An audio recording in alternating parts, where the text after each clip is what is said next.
VoiceOfCongo.net, news en real time. Bonjour, bienvenue dans les Seigneurs, c'est votre humble serviteur qui vous présente encore la pensée de l'éternité. Ça fait un bon bout du temps. Peut-être nous autres, nous avons qui sont là pour nous naté, mais les lois nous ont sous grâce qui a côté ma dévotion de la Bible pour nous rappeler nos pensées à l'éternité. Tellement les temps nous pressent, le Seigneur revient bientôt. Tout ce qui est ajuster certaines des choses pour nous mettre la lumière parfaite à l'évangile. Parce que voyez enlèvement et ça dans l'évangile. Tout le bélement qui est sur l'écrit d'une vierge, que ganga ya moseka, na yebi qu'ils allaient un peu dur et puis t'as difficile, t'as sauté en côté parce que Timothée a zana banselement moko pour na baté moi bimsango so azwango wa pimé na zonga kata Bible parce que Bible za zamba monene et il penser éternité ou ici il faut qu'un motomo quoi ya pas limbo lango pour na tia na yo. Donc voilà. Na saluer bandeko nyonso papa Thierry sœur nanga Elodie na Irlande ndeko mama Darius zamba kanisela o mingi frère Didi mama Promesse puis ba santu nyonso bandanga partout dans le monde entier, pourquoi pas Vision 55 na madame Nae donc zamba pambola bino mingi ndeko Jansi puis ba santu nyonso o bazana mokili mobimba na bosa ni binoté. Merci pour la prière na bino to nous autres dérangaki soutien bezaki pesa makasi pour ngai kolo a kamisela bino mingi koleka to le bi était to ko le comité écrit d'une vierge ko ganga ya moseka. D'abord il faut te vérifier parole de Dieu pour te d'abord que moseka zanani na kata parole de Dieu. Lorsqu'on parle d'une vierge, c'est une personne au yazali écartée to éloignée na faux enseignement selon l'évangile. Les hommes ont tout à l'imibalité parce que selon les mondes, quand on parle d'une vierge, c'est une personne qui ne connaît pas d'homme. Mais selon la parole de Dieu, lorsqu'on parle d'une vierge, c'est quelqu'un qui est pire, écarté, tout préservé, n'a pas faux enseignement, n'est pas benguier vierge. Voilà pourquoi, si nous vérifions une promesse de la Bible dans 2 Corinthiens chapitre 11, rapidement, et comment mi était, dans verset 1er, oh, si vous pouviez supporter de ma part un peu de folie, mais vous me supporterez. Car je suis jaloux de vous d'une jalousie de Dieu, parce que je vous ai fiancé à un seul époux pour vous présenter en Christ comme une vierge pure. Donc nous sommes en train de voir que le Seigneur a présenté l'Église comme étant une vierge. Moto oyayebi mabete, oyayebi lakisia mabete. Donc ça veut dire que vierge, moi si, azali considéré comme étant une épouse du Seigneur, virginité na yende qui si pireté, bo sembo to bo santu. Et quand nous vérifions l'écriture, il y a Apocalypse. Vérifions encore un témoin dans Apocalypse, chapitre Nayango.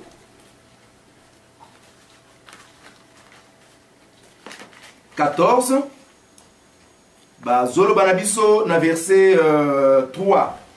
Et il chante un cantique nouveau devant le trône et devant le trône et devant les 4 êtres vivants et les veillards. Et personne ne pouvait apprendre les cantiques si ce n'est les 144 000 qui avaient été rachetés de la terre. Ce sont ceux qui ne se sont pas sués avec des femmes car ils sont vierges. Nakamo et moi la mobile est vierge. N'a dit que à la lumière des bateaux français, la benga moto a dit mobile a dit bah c'était bien que chaste. Mais alors, la vierge. Donc, ça veut dire que mon bail n'est pas comme moi aussi. C'est la pensée de Dieu. Alors, tant que vous vérifiez, pensez en Zabé, tout le monde que moi aussi, Azali et Lilingi à l'église, virginité naye, ne Ezali et Lilingi à Bopetou, et Lilingi y a Bosantou. Mais qu'est-ce que nous sommes en train de voir? Toujours vérifier Deutéronome chapitre 22, en commençant par le verset 23. C'est là où nous entrons dans notre enseignement. Si une jeune fille vierge est fiancée et qu'un homme la rencontre dans la ville et couche avec elle, vous les amènerez tous deux à la porte de la ville, vous les lapiderez et ils mourront. La jeune fille pour n'avoir pas crié dans la ville et l'homme pour avoir déshonoré la femme de son prochain, tu ôteras ainsi les mal du milieu de toi. Mais si c'est dans les champs que cet homme rencontre la jeune fiancée, lui fait violence et couche avec elle, l'homme qui aura couché avec elle sera puni de mort. Tu feras rien à la jeune fille et n'est pas coupable d'un crime dit de mort car il en a de ce cas comme de celui où l'homme se jette sur son prochain et lui ôte la vie. Vous voyez, la Bible me dit ceci. Bien aimé dans le Seigneur, si une jeune fille vierge, une jeune fille vierge, Oyo, Azali fiancée. Ah, je vois. Le frère Paul a dit, d'une jalousie de Dieu, parce que je vous ai fiancé à un seul époux. Donc, ce qui veut dire, jusqu'à la preuve du contraire, en attendant la venue de notre Seigneur Jésus, nous, l'Église, nous sommes considérés comme étant la fiancée. Tout ça, le là, Mobandisani, Nakona Biso Jésus Christ. Maintenant, la Bible déclare ceci. Ce qui moi, dans moi, sur la Ngondo, Ayebi Mobilité, c'est-à-dire que jusqu'à preuve du contraire, nous sommes en train de garder l'évangile du Christ. Mais nan notre na Christ mais to ba toujours enseignement. Mais à côté na mobile moko, mobile wana azali toute une personne, to kozongo na trois catégories. Tozi mobile comme étant des prophètes, tozi mobile comme Moïse et puis tozi mobile comme tous les faux enseignants, to ba prédicateurs sur le côté na Samoui. O ba kokuta na yo. Mais remarquez, ba bi ba kokuta na mwana mwasi au vierge na balabala te. Ba kokuta na ndako te, ba kokuta na kati ya ville. Nakati ya mboka. Alors selon la parole de Dieu, si nous lisons dans Marc chapitre 8, verset 22, il y avait un aveugle qui ne voyait pas. Mais pour Azala guéri, il avait fallu le Seigneur abimisé hors de la ville. Abimisé libanda na mboka. Ce qui veut dire, lorsqu'on parle de la ville, on est en train de parler du monde. Là où le peuple peut se retrouver. Frère, dans le monde que nous sommes, Jésus a dit dans Jean 17, vous êtes dans le monde et vous n'êtes pas de ce monde. Ce que le monde est connu comme étant la vie. Ozomona, frère, tant mon gars Timothée, yon de comme moi c'est ce qu'on soit mis. Ozali une vierge, épouse du Seigneur Jésus-Christ, fiancée en Jésus-Christ, tu te retrouves dans ce monde, frère. Tu te retrouves dans ce monde. Comme tu as déjà reçu l'enseignement de Christ comme étant un véritable enseignement, ce qui m'a dit mokoye, aina malakisi mobile va bengue Moïse. Parce que le lo oyo Sautant dans chapitre 4, Nzamba zoe bisakaye. Mabele oyo fongola monoko na makila ya ndeko na Abel yokolo na te. C'est que mabele oyo yamba makila ya Abel, c'est l'église qui est cette vierge que nous parlons aujourd'hui. Tandis que Kaye azobima premièrement azobima sacrificature lévitique, azobima Moïse et le ko la azobima Israël. C'est que c'est mas ya Moïse, c'est mas ya Israël ko ko takat na église véritable de la terre qui a reçu le sang d'Abel. Ozomona, où c'est il se retrouve dans le monde, frère. Mais qu'est-ce que nous voyons aujourd'hui? Lorsque yo le besoin en ensemble, oyambi Yesu Christ ko kolope obiki sinayo, mais okutana pasteur à lokuta. Okutana moté à lokuta. Oyayena Moïse, ayena malakisa mobeko kati na libomo inayo. Et tu les reçois. Sachez-le que non azali kola dans makasi. Mais la Bible dit ceci, pour te osala écarter na jugement, osala épargner na mabe, il fallait oganga. C'est ça qui dit que thème na biso, vision 50 on a 6 sur la personne ko na biso, au combien na 0027 84 810 50 43. Au kozwanga to au komelanga na email nangai évangile éternel mediavision@gmail.com. To au benga na Moïse tiré na c'est expliquer r nasuka @0.fr. Au zwanga bien aimé. Ça veut dire que étant que moi si on a mis enseignement à Seigneur Jésus-Christ. On a mis l'exacole Jésus Christ. Ce qui mobile a été forcé yo, c'est mobile yo to sur le cola l'enseignement de Moïse. Mobile yo to sur le cola bataille ya le kuta au tozo mona o na ko préciter comment va violer rabino. Ayo ko violer au tiki na yo pour vendre na yo, a violer na yo yo dans le calme sans crier. On a ça pasteur nangai, aza monter na nos frères. Le problème du Seigneur ne fait pas de blague avec ça. Bon moi est-ce qu'on va ça la ngoba jeter. Ozomona, ya obi que non, moi na moi c'est pas ko violer. Ce qui va agangi ba oza mobile nda ko isa mana jugement, mais yo moi ça épargné. Mais ce qui moi so kana quitter, na yo na mobile ya bokufa. Voilà ce qui se passe maintenant na kati na Samoui. Pasteur moka telemi a fongoli l'église parce que ça n'a pas ça la business. Pasteur a dit que non, Jésus a lobaki. Laisse-moi m'occuper des business de mon père. Pasteur a comme si église business na ye. Yo posui inde osu ça que na difeka, yo wana inde aucune église wana. Ma soeur, mon frère, pasteur on a ça ko violer yo. Pasteur wana a ko forcer parce que azozo un enseignement, azo poser katina yo, l'enseignement oh Jésus a été à tes frères. J'ai rencontré un pasteur à côté de mon dimanche, ça mon dimanche, il a dit que non, Bible le binin. Bokali pendant na mai. Natang muke ko zoyango. Natuni parce que ce que lit pendant boka na mai zande parce que tu lis pas bon na boka na mai ko décomposer. ekopola ekopanza na récupérer on ndengeni habité lipa wana ezande liloba nani ezinde mbongo na yo lipa eza mutuka na yo nde na moni même mutuka bazo consacrer mutuka osoy mutuka oya mon église babande babongela ponango bosu yango wapi. Ce sont des viols, frère. Ce sont des viols, ma soeur. Na tous les pasteurs ont dit, mais ce que tu as passé à l'épisode, non, il est pesant bon. Mais bon, c'est que tu as maille et c'est de composer à côté. Nathan, on connaît besoin bon combien. Bilo, tu as besoin d'avoir poteau. Bon, c'est ma combien, besoin combien. Bon, pasteur, pasteur, va mettre, pasteur, on va mettre tout comme bongi, bah, va immeuble. Prospérité, nous en avons. Vous en avez l'autre. Au contraire, tu es tenté de souffrir. Ce sont des faux enseignements. C'est que tu dois comprendre que ceux qui m'ont donné l'exemple, il y en a un enseignement qui ne vient pas de Jésus. C'est une fausse enseignement. Sachez que Éclairage chapitre 11, verset 1er, va dire que Boakali pano na mai. Mota Boakali pana mai za la kanzambe. Mai za la kande biso libota. Apocalypse chapitre 17, verset 15. Les eaux que tu as vues, ce sont des peuples, ce sont des nations, ce sont des langues. Mai za de biso. Nzambe da zo li pana yo za Yesu Christo.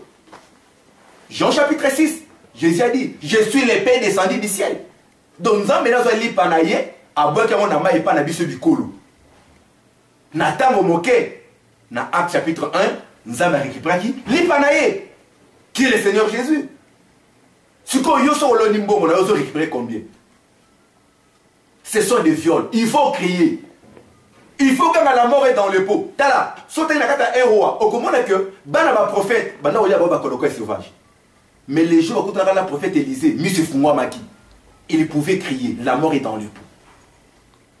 Ma sœur, mon frère, Kopé Sanzela te mota violé na malakisi ya mabe. Na koutene de comment quoi oh non, réunion ba maman, papa, sœur nanga frère nanga, réunion ba maman dans la Bible était. Convention de maman n'existe pas dans la Bible. D'abord, Bible dit que na kati assemblée de ces monstres côté yati.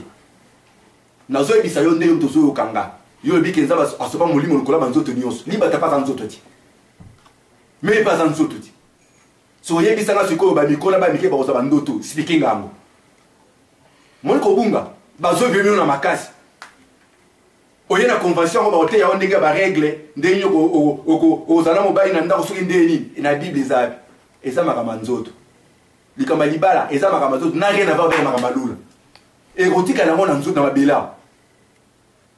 Oh, tu es réuni par maman, tu es conversé par maman, conversé par maman, on va pas apôtre. Ce sont des viols, on vous viole, bah vous violez bino. Mais vous faites dire dans cette église, on y est conversé par maman. Comment ça maman? D'abord, laisse-moi vous dire d'abord. Dans moi le col à bino, beaucoup de sakana makamanzambe. Deutéronome chapitre 23 verset 1. C'est lui dont les testicules ont été écrasés ou les lettres coupées n'entrera pas dans l'assemblée de l'Éternel. Na koloba on a lingala te po lingala eza na mwaso limingi balobi moto oyo testicule na ye boyebi biso mibali tozaka na esika moko pesa ka semence babi mobali oyo testicule eza te bakata yango akokota na assemblée de l'Éternel te. Donc c'est bien dit que ba pasteur so so komona bazana ba testicule te yango bazana ba semence te moi ba boti seza te yango modi oyeba mundimi boy mundimi bazana les mêmes achandaka te. Oh église oyo bozo progresser te bo bonga te point po muta ote ya bila za testicule te. Soto ke na sasa mususu mutazaka testicule za rande mwasi moi ça na testicule te ya o masa botsa tala o pasteur a mwasi abotsa na mobile ne na ndako poto ndima ka ko botisa parce que tu n'as pas la sémence comment tu vas semer les gens à toquer la convention au convention des mamans et puis boye pe pour prendre maman ba tiba mèche bella tiba crayon à dessiner au tel pesa au Jézabel qui réapparaît au lieu pour vendre wana o non na makamanzana na mini bossa kana makamanzana. Et puis, osez aller la modèle. Non, bien-aimé. Non, ma soeur. Non, mon frère. L'État nous presse. C'est l'État de te mettre en ordre. Kosambe a déposé écrit bana ya yolo, bana ya lemba, bana ya nga, bande bosana na poto, to bosana na Afrique du Sud, to ouais bosana na poto. Ça, ce n'est pas l'église comme ça. L'église, ce n'est pas comme ça. Makamanza beza makamanzambe. Nous avons cassé la pichuka la makasi pour la moussala za osala. Ce grâce n'a été maintenant comme la banda qu'on a binoté.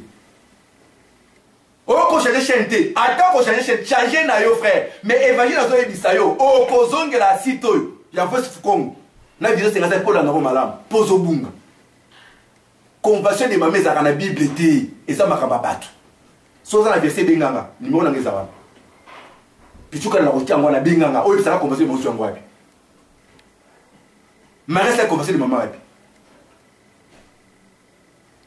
Moussa Inanzamé nyos oza na testiculité kanga Bible vanda tu n'as rien à prêcher oza ile kwa côté ya te vanda ozo vile et puis yo ta ozo wana ka église ndenge wana tu restes dans une église pareille il y a pas que jamais de l'école corona parce que on te viole dans la ville au tété parce que nakiti na se babini babi soki ba violent dans les champs oh ay Corinthiens chapitre 3 dit que non nous sommes les champs de Dieu c'est les champs de c'est l'église donc ba violent na balabala na kata na mokili ba ebe ko violence na kata lisanga bana na Nzambe babi quand quelqu'un n'a pas les testicules à côté na kata assemblée de l'éternité à côté te pour aluma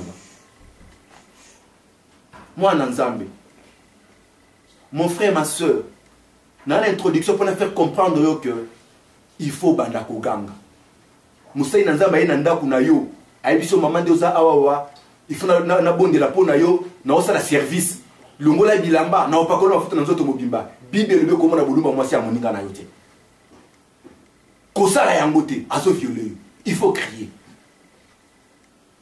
aucune église balatition Nzambala laisse-moi d'abord vous dire quelque chose biloko kolata batoji bosi yango d'abord bible na 1 Corinthiens 11 mobile ta bazo sambela kozi ba moto na été mais ba archibishop nyos na ba archevêque bozo benga l'église na bino pourquoi il couvre la tête c'est donc aux amis pas la mission on a été que non moto a perdu babi mobile ta bazo sambela couvrir moto te ce que ta ba couvrir moto ça ba Aaron a couvrir cahier mon côté Aaron a archevêque a archibishop ne chrétien ni et puis Aaron a dit aux la type il y a pasteur type il y a apôtre type a type il y a Christ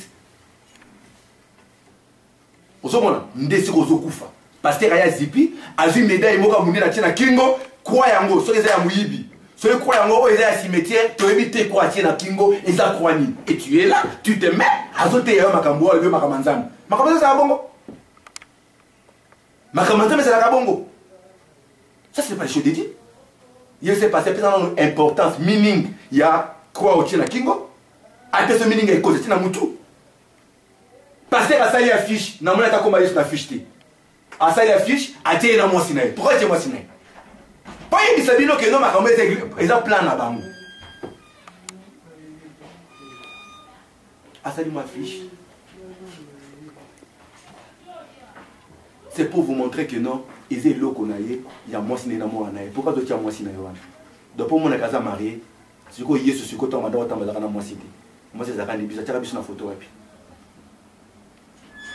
c'est une photo et puis bazo vile sans le savoir pasteur aye otandele liputa auti nanda kuna veste ayeba ite température eza mabe de fois ya zo sermo ba ese mise veste pas ya côté on te viole sans le savoir voilà bien mettre dans la introduction nangaki na memayo pour comprendre que non crie à vierge c'est toute église tout enfant de Dieu à la éternité il faut y avoir frère ceux qui bazo violer ceux qui ont gagné jugement dans ta méthode du corona mais ceux qui ont gagné au mibikisi ponza ma rotinde le mosali ya solo le ko la tindi Timothée akobikisa parce que ponza ma bikisa yo il faut que batoka ba Timothée baya libanda sango malamu na otoyo l'évangile de la grâce frère évangile monsieur ezate bomo ezate libanda sango dans ce terrain alors est-ce que o yeso na top au bikati bien aimé c'est l'état de revenir à Dieu tant que zoge pas ensemble zonga et pas ensemble tika babisali la ozoma na sina moyi oyo babiloko ezanga tina babiloko ezana molongote tika yango zonga na kati na évangile parce que la foi de l'enlèvement est na kati na évangile l'écriture dit ceci nous avons raffermé nous na kati na écriture mais na kati na écriture penser en amener des bons na kati na yango donc le love bien aimé dans le Seigneur m'avait inspiré na mimayo kaka pour comprendre. Il y a beaucoup de mystères dans la parole de Dieu. Oh, il y a comprendre, mais nous sommes disposés à vous aider. Si tu as le moyen, il y a quoi aider Bissot. Il y a quoi aider Bissot 55 pour agir Bissot faciliter. Pas de problème, il y a matériel. Frère Benga Bissot soutenir Bissot, juste pour enseigner comme il a dit. Nzambe Otozo Sambela Kaniselabino. C'est votre humble serviteur, le pasteur Timothée, à partir de l'Afrique du Sud. Tu as enseigné, mais passer sur le déchirement de la nuée. Si vous avez un CD, vous avez un enseignement, Bengabiso, vous avez un enseignement, mais il tellement ébélé, où il est disponible, commémoration, il y a fille à GFT. Pourquoi commémoration, moi, à GFT, il faut 4 jours. Il y a beaucoup d'enseignements, bien aimé, on va édifier. Mais le grand problème, c'est le temps où la Vierge doit crier. Il faut crier, frère. Il faut crier, ma soeur, lorsqu'il y a une fausse enseignement qui intervient devant toi. Que le Seigneur vous bénisse et à la prochaine. VoiceOfCongo.net, news on real time.